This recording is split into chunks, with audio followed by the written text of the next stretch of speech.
음, 우리 야고보서 우리 계속 이야기하지만 이 요한일서와 같이 참된 믿음과 거짓 믿음에 대해서 분별하게끔 하는 말씀이에요. 그래서 계속해서 이 참된 믿음을 가진 자들의 어떤 언어, 그리고 말, 그리고 또 물질, 이제 이런 부분들을 아주 잘 세세하게 다루고 있죠. 그리고 오늘도 이 물질에 대해서 지난번에 설교했던 데도 마찬가지예요. 아주 그럴싸한 계획을 가지고 다 하나하나 계획하죠. 그리고 어느 도시에 가서 어떻게 돈을 벌 것이고, 그런데 이제 야고보가 이야기하죠. 우리의 인생이 얼마나 안개와 같은지, 단 하루도 또 한 시간도 앞을 내다볼 수 없는 그런 유한한 존재인데, 마치 1년 플랜들을 자기가 세우고 그것들을 다 이룰 수 있는 것처럼. 그렇지 않다고 했죠. 그렇지 않고 오늘 말씀도 이 야고보서 5장 1에서 6절 말씀을 통해서 이제 부한 자들을 향해서 경고하고 있어요. 부한 자들, 부자죠. 그런데 이걸 부자들에게만 적용하시면 안 될 것 같아요. 왜냐하면 우리는 다 부자가 되고 싶거든요. 이 돈에 대한 이 욕망, 열망, 욕심 없는 사람 아마 없을 거예요. 그래서 이 말씀이 우리에게도 동일하게 이제 들려지고 또 적용되어져야 될 필요가 있습니다.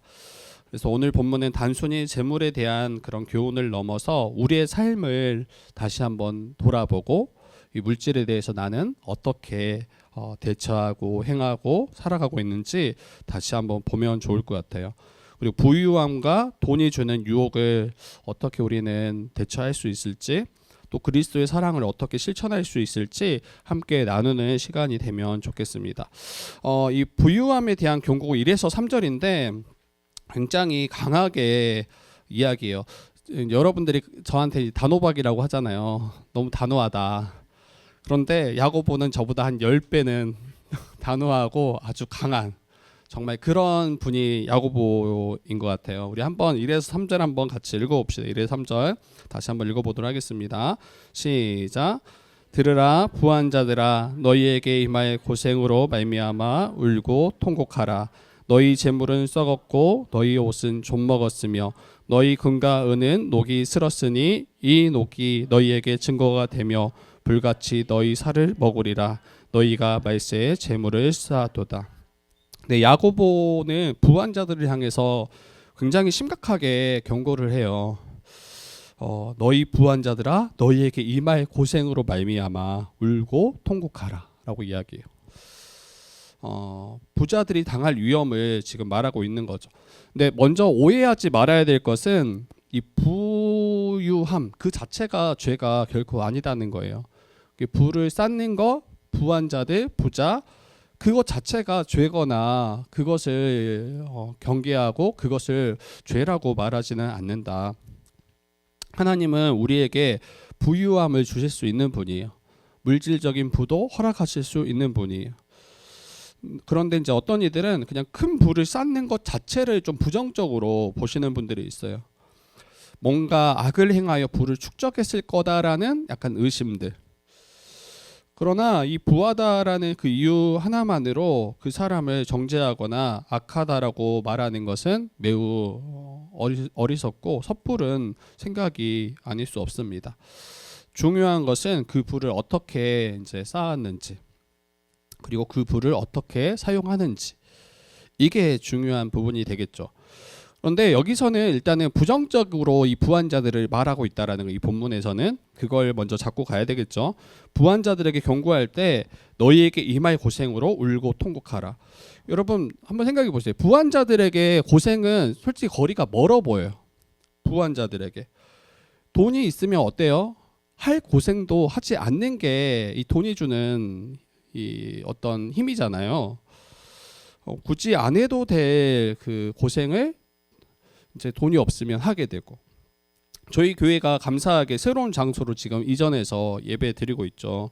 그리고 새로운 장소를 이전하는 그 과정들, 그리고 이 장소를 이렇게 꾸미는 그 과정들, 여러분 돈이 없어서 진짜 불편했어요. 실제로 진짜 불편했어요, 여러분. 예, 여러분 오늘 아침에도 올라오실 때 한 3층쯤 올라오시면서 한숨 쉬는 분 분명히 있었을 수 있어요. 아, 약간 늘 시험이 될 수 있어요. 안 그래도 약간 피곤할 때, 지칠 때 2층까지는 그래도 견딜만 한데 3층부터 약간 이제 짜증이 올라오거나 마음이 어려울 수 있죠. 근데 돈이 있으면 여러분 어땠을까요? 저희가 좀 넉넉한 돈이 있었으면 여러분 엘베 있는 데 갔겠죠. 엘베 있는 데 가고 그리고 웬만하면 이렇게 여러분들이나 특히 이제 나이 드신 분이 저희는 아직 없어서 그래도 견딜만 한데 나이 드신 분 특히 이제 어린 아이 자녀를 둔 부모들은 더 아마 힘들 거예요. 근데 돈이 있었으면 굳이 이런 이제 고생을 하지 않고 편하게 4층 딱 누르고 뭐 더 높은 데 올라가면 더 경치도 좋죠. 뭐 한 7, 8층 이런 데 올라가서 딱 누르고 올라가서 아주 우아하게 내려서 그렇게 예배 드리고 그러면 좋잖아요. 근데 인테리어 할 때 진짜 제가 4층에 집에 저희 가정집이 빌라에 엘베 없는 4층이기 때문에 그래도 거의 한 7, 8년을 거기서 살았다 보니까 적응이 됐어요. 그런데 인테리어는 다른 이야기였어요. 날마다 계속 무거운 짐을 가지고 오르락 내리락 하는데 이거 진짜 한 2층을 그냥 삭제시키고 싶더라고요. 올라갈 때 벌써 지쳐 힘들고 이 짐 없이 오르고 내리는 일만 해도 만만치 않은데 무거운 짐이라도 가지고 오르려면 몇 배는 어렵고 힘듭니다.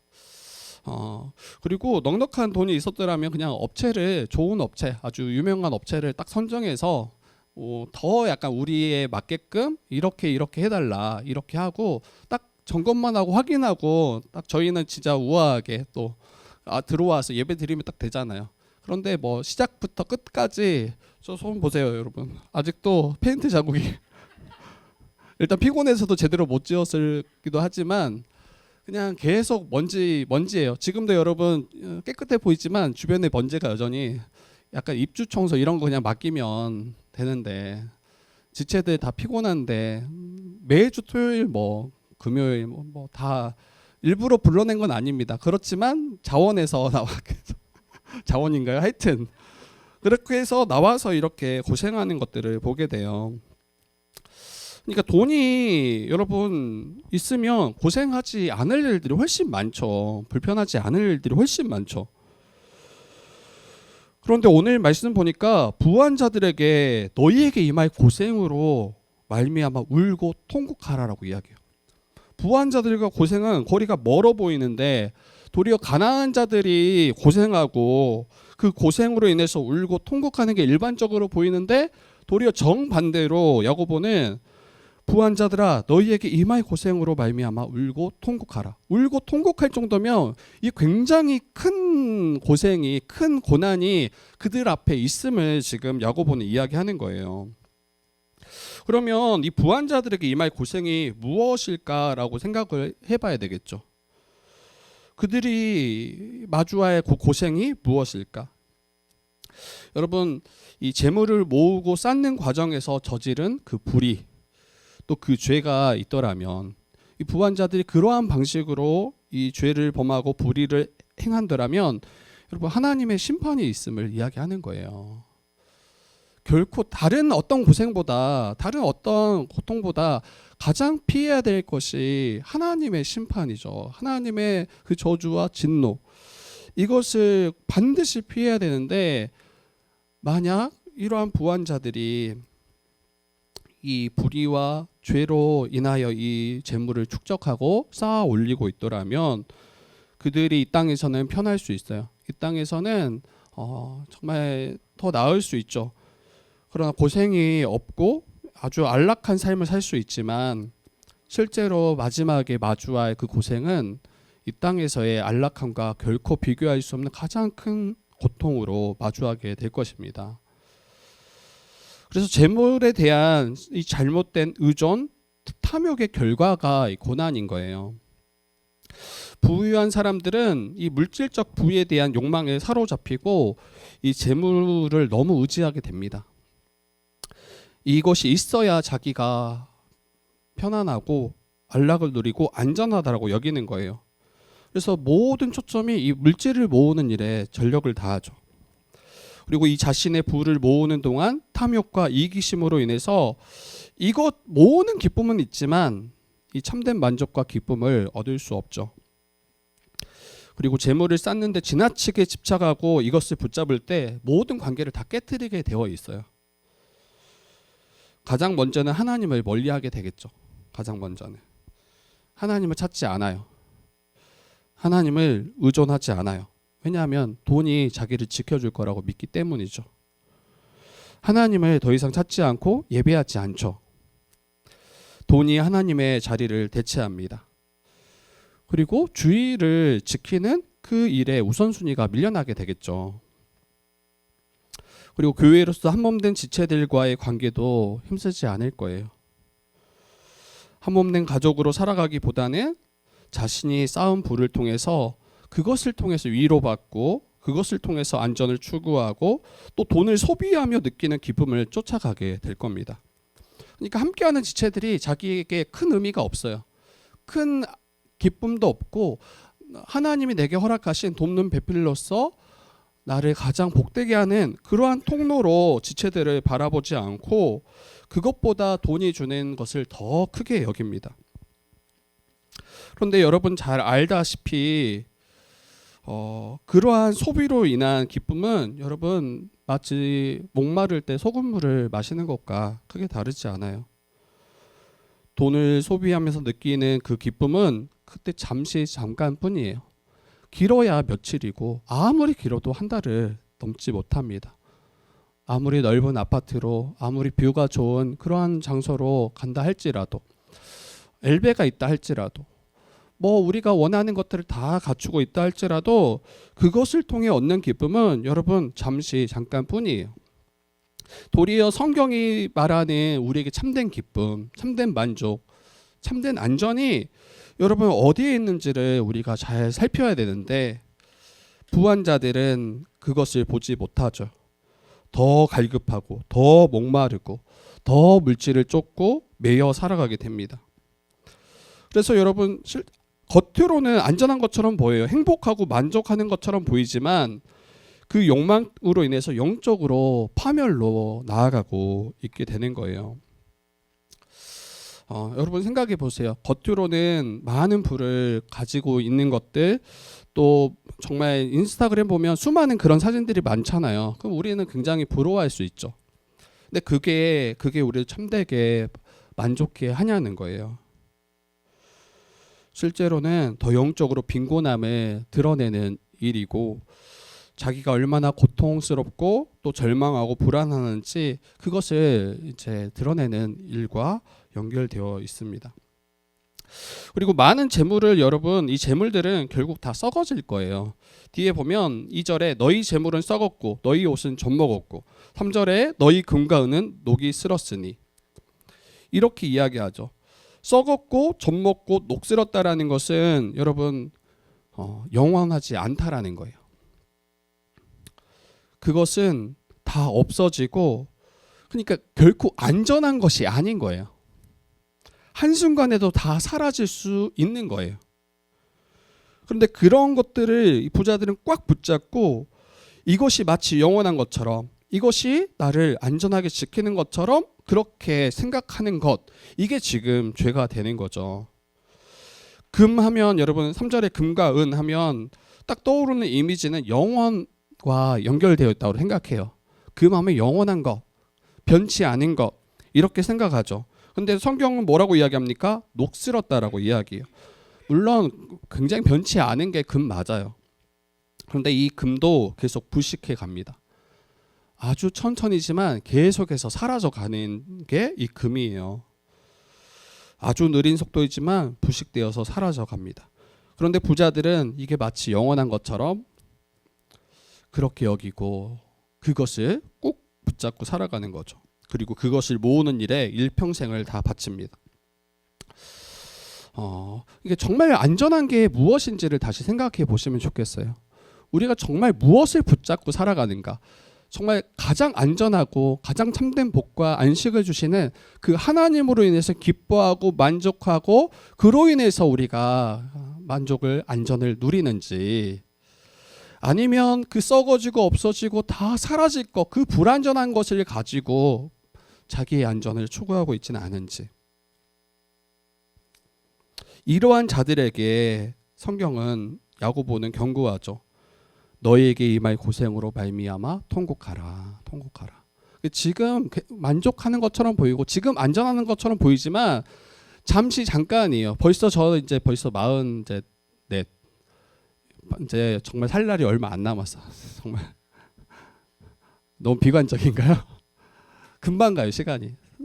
44년 저 어떻게 흘러가는지 모르겠어요. 진짜 금방 가고, 여기 대부분 20대 만났던 친구들도 있고 30대 초반에 만났던 친구도 있고 벌써 이제 40 곧 눈앞이야, 여러분. 너무 너무 비관적인가요? 지금 소망은 이래나 선의 정도. 나머지는 이제 약간 꺾였어. 약간 20대 약간 괜찮아. 20대는 약간 괜찮고 30대, 40대는 이제는 우리는 이제 마지막을 준비할 그런 때 아닌가 싶어요. 여러분, 이러한 자들에게 경고하는 거예요. 너희에게 임할 고생으로 말미암아 울고 통곡하라. 여러분, 우리가 살아가는 지금 이 시대는 말세예요, 말세. 말세라는 말은 여기 몇 절이죠? 3절에 보면 너희가 말세의 재물을 쌓아두다라고 이야기하잖아요. 이 말세라는 말은 세상의 끝, 물론 의미적으로는 세상의 끝이에요.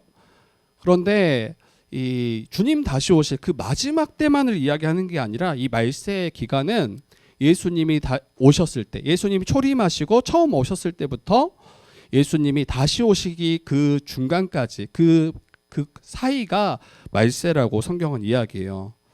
그래서 저와 여러분은 이 마지막 때를 살아가고 있어요. 마지막 때 이제 주님이 오시기 그 사이까지 우리가 살아가는 시대가 이 말세인데, 이때 우리는 어떻게 살아갈지를 여러분 생각해 하셔야죠. 저와 여러분은 말세를 살아가고 있고, 이 말세를 살아갈 때 힘써야 되는 것이 무엇인지 다시 질문하는 거예요. 썩어질 물질을 쌓을 것인지. 돈 벌지 말라는 이야기가 아니에요. 경제활동 하지 마십시오. 저축하지 마십시오. 이 이야기가 아니에요. 우리의 방향이 어디에 있는가. 이것이 우리에게 참된 만족과 안전을 주고 우리에게 기쁨을 주는 것으로 여기고 그것에 매여 있고 그것을 쫓아가기 시작한다면 여러분, 여기 있는 부한자와 크게 다르지 않아요. 그러나 이 물질 자체를 하나님이 내게 맡기신 그러한 것으로 여기고 청지기로서 살아가고, 주님의 뜻에 합당하게 우리가 벌 뿐 아니라 주님의 뜻에 합당하게 이 물질을 사용하고 있더라면 그것은 칭찬받을 만한 일이죠. 4절부터 우리 6절 한번 살펴볼까요? 4절부터 6절 우리 같이 한번 또 더 읽어봅시다. 4절부터 6절 같이 읽어보겠습니다. 시작. 보라, 너희 밭에서 추수한 품꾼에게 주지 아니한 삭스는 소리 지르며 그 추수한 자의 우는 소리가 만군의 주의 귀에 들렸느니라. 너희가 땅에서 사치하고 방종하여 살육의 날에 너희 마음을 살찌게 하였도다. 너희는 의인을 정죄하고 죽였으나 그는 너희에게 대항하지 아니하였느니라. 아멘. 네, 여러분 4절에서 6절 말씀을 보면 이 부한자들이 어떻게 부를 쌓았는가 이야기해요. 모든 부한자들이 이와 같다라는 이야기 결코 아니에요. 지금 이 본문 안에서 지금 이 하나님의 심판, 이 하나님의 심판을 피할 수 없는 자들에 대한 이야기다라는 것을 다시 기억하시고, 4절 보니까 너희 밭에서 추수한 품꾼에게 이 싹을 주지 않았어요. 사람을 고용하잖아요. 그런데 그 고용에서 그 노동의 대가를 마땅히 지불하지 않은 거예요. 그때 이 삭시 소리를 지른대요. 그 물질이 소리를 지른대요. 또 그 추수한 자, 그 품꾼으로 고용된 자가 우는 소리가 지금 누구의 귀에 들리냐면 만군의 주 하나님의 귀에 들린다라고 이야기해요. 여러분, 물질에 집착하고 재물 쌓는 일에 거기에 모든 포커스가 있는 이들은 이 부를 축적하고자 마땅히 지불해야 될 것들도 지불하지 않아요. 그것을 자기의 이익으로 돌리는 거죠. 착취하는 거죠. 그래서 자기의 배를 불립니다. 여러분, 폭군들은 아마 이 당시 폭군들은 하루 벌어서 하루 먹었을 사람들이 굉장히 많았을 거예요. 그 말은 생존과 직결한 문제예요. 그런데 자기 배를 불리기 위해서 자기의 부를 더 쌓고자 마땅히 지불하고 마땅히 돌려야 될 그 물질을 돌리지 않고 그것으로 자기 부를 쌓는, 이게 지금 이 6절까지에서 부한자들의 모습인 거죠. 폭군들의 우는 소리가 주님의 귀에 들렸다라고 합니다. 이러한 자들이 어떻게 하나님의 심판을 피할 수 있겠어요? 마땅히 지불해야 되고 돌려야 될 물질이 있는데 그러한 물질을 드리지 않고 자기를 위해서, 자기 이익을 위해서 살아가는 자, 그것을 자기의 이익으로 돌리는 자는 여러분 하나님 보시기에 참으로 악하다, 성경은 이야기합니다. 왜냐하면 그러한 일로 인해서 누군가는 눈물을 흘릴 수밖에 없기 때문이에요. 그러한 자기 욕심 때문에 누군가는 고통하고 슬퍼하고 이것으로 인해서 생존까지도 흔들릴 수 있기 때문이에요. 그렇게 착취한 물질을 어떻게 사용합니까? 정말 필요하고 의미 있는 일에 사용하지 않아요. 그러한 물질들은 어떻게 합니까? 그 명목들을 보면 여기서 이야기하면 자기를 기쁘게 하고 자기 배를 불리고 사치하고 방종하고, 이게 그러한 자들의 특징이에요. 여러분, 우리가 우리 물질을 사용할 때 정말 큰 일이 있고 또 어떨 때는 필요할 때가 있어요. 그때 그 물질을 쓰고 흘려보내는 거 괜찮아요. 누군가 아팠을 때, 또 가정에 큰 일이 있을 때, 그러한 것들에 있어서 큰 지출이 있을 때 그것을 뭐라고 하지 않습니다. 그런데 문제는 뭡니까? 그것들을 그대로 자기를 위해서 사치하고 방종하고 살육의 날에 이게 이제 하나님의 심판을 당하는 일로 나아간다는 거예요. 이 5절을 조금 더 보니까 이렇더라고요. 사치하고 방종하고 살육의 날에, 이게 다른 번역본 보니까 도살의 날이라고. 도살의 날. 이 살찌웠다라는 게 이게 짐승을 비유하는 것 같아요. 이게 짐승을 키울 때 살찌우잖아요. 그리고 딱 적당하게 크고 살찌우지면 어떻게 돼요? 도살장에 끌어가서 잡습니다. 그런데 이 부자들의 모습이 바로 이와 같다라는 거예요. 자기는 기쁘게 자기를 위해서 막 쓰죠. 자기 유익을 위해서 막 사치하고 방종하죠. 그리고 그 마음이 겉으로는 살 안 찔 수 있어요. 전에 약간 좀 찔리긴 한데 제가 요즘 살이 많이 쪄서 제가 혹시 여기에 부한자의 모습과 비슷하지 않나 싶은데, 여러분 다행히 마음이 살찌는 마음이 살찌는 것을 이야기해요. 그리고 하나님이 보시겠죠. 심판주이신 우리 주님이 보시겠죠. 아, 적당히 살이 오르고 그 마음이 살쪘을 때 그 주님의 심판이 도적과 같이 임하게 될 겁니다. 여러분, 다시 이야기하지만 야고보는 이러한 부한 자들에 대해서 경고하는 거예요. 부한 자들은 자기의 이득이 된다라면 이렇게 다른 사람들을 착취하고 또 마땅히 돌려야 될 것들을 돌리지 않는 것에 전혀 서슴지 않고 그것이 좋다, 괜찮다, 그게 지혜롭다라고 여기는 자들이 여기에 부한 자들의 모습입니다. 그리고 6절 보니까 너희는 의인을 정죄하고 죽였다라고 이야기해요. 부한자들은 자기의 이득이 된다라면 예수 안에 한 몸이라, 여기 여러분 이 부한자들도 다 지금 예수 안에 있다라고 여기는 신자들이라는 것을 또 놓치시면 안 돼요. 계속 1장부터 6장 5장까지 계속 믿는 자들에 대한 이야기예요. 믿는 자들에 대한 이야기. 그런데 너희는 의인을 정죄하고 죽였다라고 이야기해요. 자기의 이득이 된다라면 예수 안에 있는 한 몸이라고 여기는 이들마저도 이용하는 거예요. 그리고 자기의 이득에 반하면 정죄하고 죽이기까지 합니다. 근데 그 모든 기준이 물질이에요. 내게 이득이 되면 그와 친구가 되고, 내게 이득이 되지 않으면 가차없이 배신하고 그를 찌르며 죽이고 정죄하는 거죠.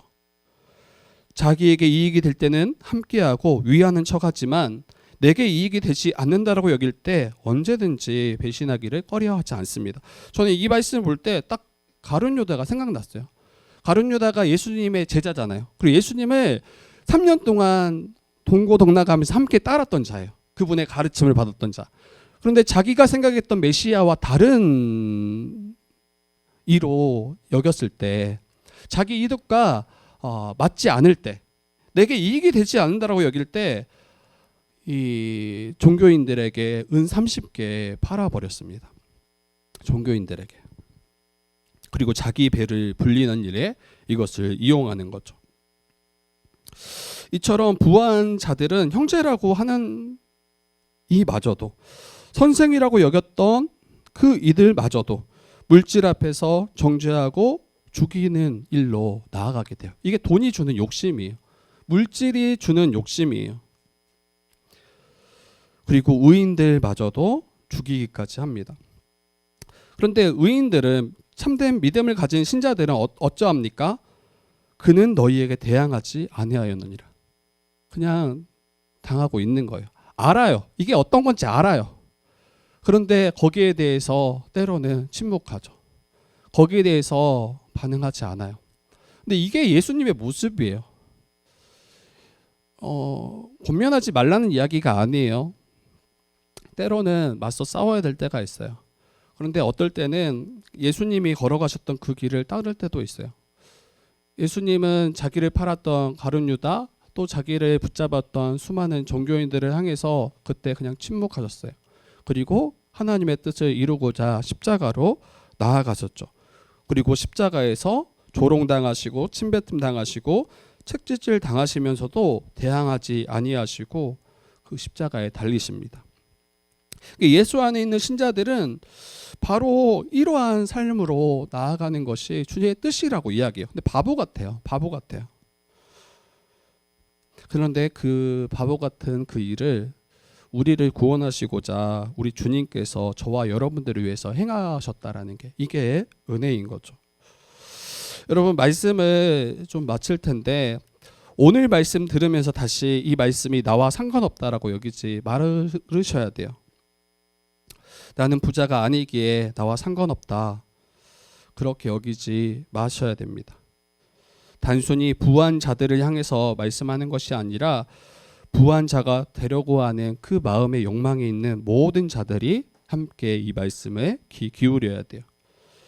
여러분, 말세의 때예요. 마지막 때예요. 이게 언제든지 주님 다시 오실 수 있고, 그때가 여러분 정말 끝이죠.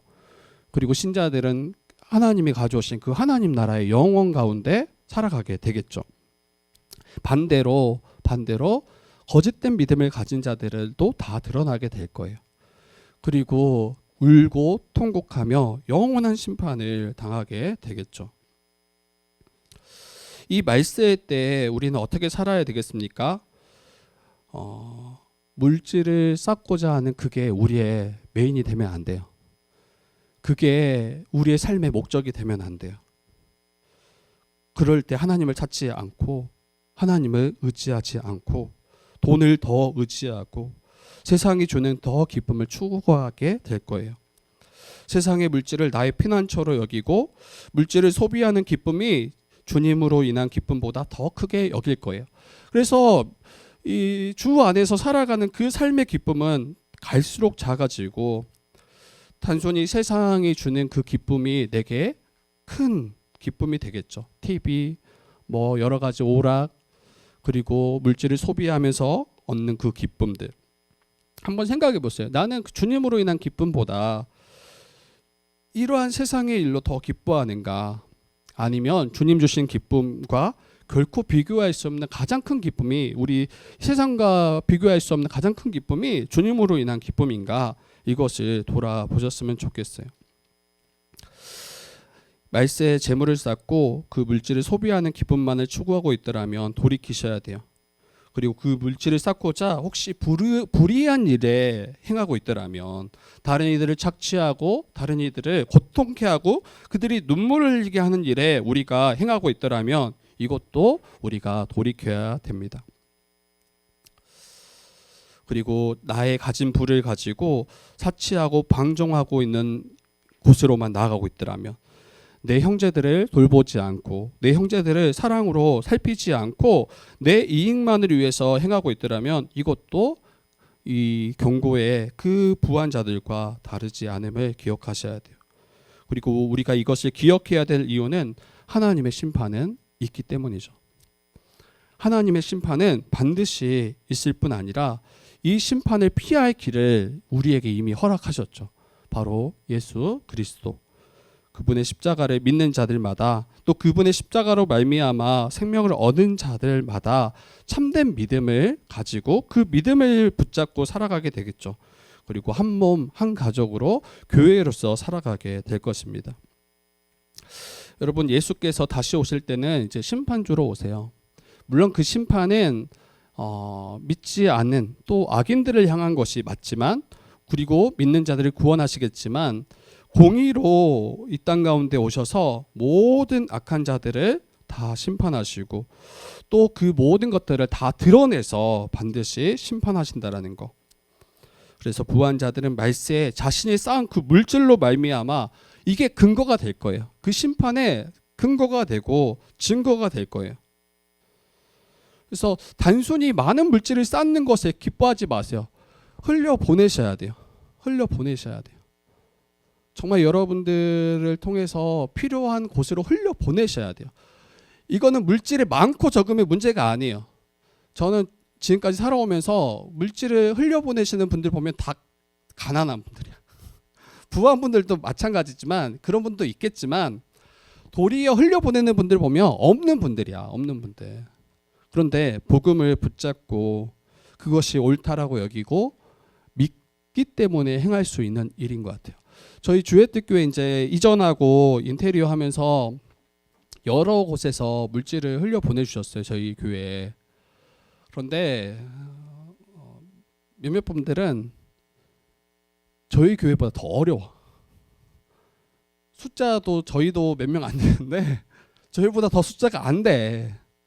그리고 사용하는 어떤 이런 소비하는 그 교회의 재정 사정도 우리보다 훨씬 더 열악해. 그런데 때로는 100만 원씩 보내주시고 제가 이걸 받아도 되나 이런 생각이 도리어 죄송스럽고, 그리고 정말 이제 저희 교회가 잘 세워지면 더 잘 그분들 또 주변에 있는 분들을 도와야 되겠다라는 마음이 많이 생겼습니다. 그래서 저희가 가진 물질을 쌓는 것에 이걸 기뻐하지 마시고 그것을 통해서 나는 주의 뜻을 이루고 주의 뜻을 따라 살아가고 있는가. 그리고 주회특교회도 마찬가지예요. 저희 교회의 자랑이 뭐 1년 예산이 뭐 얼마, 이게 우리의 자랑이 되면 안 되겠죠. 우리는 이 재정을 가지고 얼마나 주를 위해서 또 정말 이 물질이 흘러가고 필요한 곳으로 잘 흘려보내는가. 이것도 중요한 우리 교회가 교회로서의 그런 목적과 또 존재 이유와 연결될 것 같아요.